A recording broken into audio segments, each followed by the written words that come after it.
Assalamualaikum warahmatullahi wabarakatuh. Perkenalkan, nama saya Rahmawati Novitasari. Saya bersekolah di SMK Negeri 4 Garut. Saya mengambil jurusan Kimia Analis. Di sini saya akan menjelaskan sedikit tentang potensiometri. Potensiometri adalah cabang ilmu kimia yang mempelajari pengukuran perubahan elektroda dari elektroda untuk mengetahui konsentrasi dari suatu larutan atau aktivitas dari EMF atau elektromotif. Prinsip kerja potensiometri adalah larutan sampel atau KOH dengan volume tertentu ditetapkan pada gelas beker atau Erlenmeyer dari larutan printer atau bisa disebut larutan baku 1 titran. Larutan asam oksalat ditempatkan di dalam buret larutan baku. Dari dalam buret dilepaskan atau dibuka keran buretnya dan diukur potensial larutan pada setiap mili penambahan titran dan dicatat. Semakin kecil volume titran yang ditambahkan dan potensial larutan diukur akan menghasilkan data yang teliti. Rangkaian alat dan proses reaksi yang terjadi pada analisis potensiometri adalah peralatan utama yang digunakan pada titrasi potensiometri pada prinsipnya sama dengan peralatan titrasi konvensional, yaitu buret dan Erlenmeyer.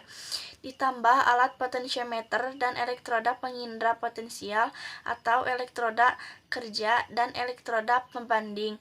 Peralatan yang lengkap untuk keperluan titrasi ini melibatkan pengaduk magnetik sehingga pekerjaan lebih mudah dan cepat. Proses reaksi yang terjadi pada analisis potensiometri. Reaksi-reaksi yang terjadi berperan dalam pengukuran titrasi potensiometri, yaitu reaksi pembentukan kompleks, reaksi netralisasi dan pengendapan, dan terakhir reaksi redoks.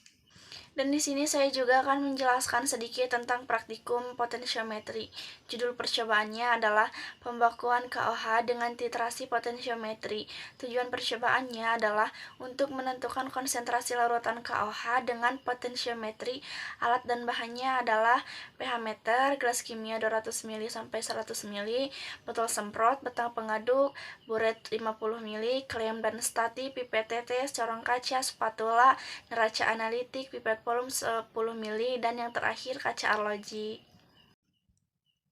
Untuk bahannya adalah padatan KOH atau kalium hidroksida, padatan asam oksalat atau C2H2O4, tisu, sama yang terakhir aqueous. Prosedur percobaannya adalah yang pertama, kalibrasi pH meter. Siapkan pH meter dan larutan super pH 7.0, 4.0, dan 10. Siapkan tisu, botol semprot, dan berisi air.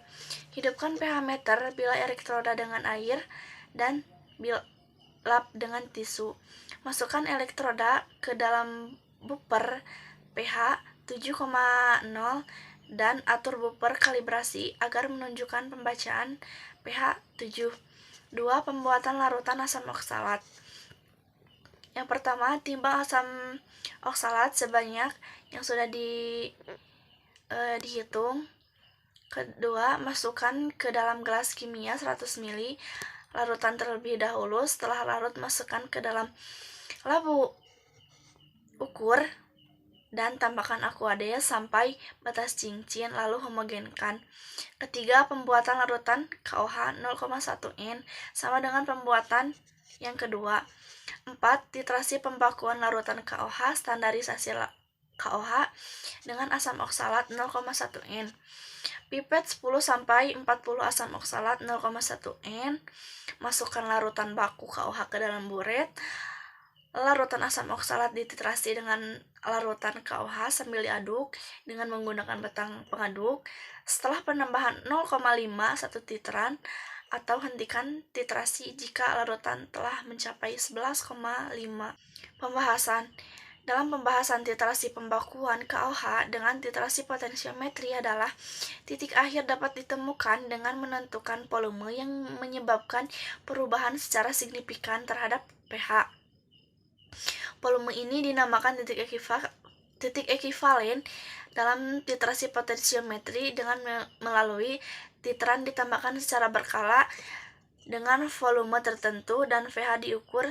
Setiap penambahan teteran hal ini dilakukan untuk meningkatkan akurasi saat penggambaran kurva dan penentuan volume ekivalen. Kesimpulannya adalah, untuk menentukan titik ekivalen dilakukan dengan cara membuat garis singgung sebesar pada kedua belokan kurva titrasi normalitas KLH. Mungkin dicukupkan sekian dari saya. Mohon maaf bila ada salah kata. Wassalamualaikum warahmatullahi wabarakatuh.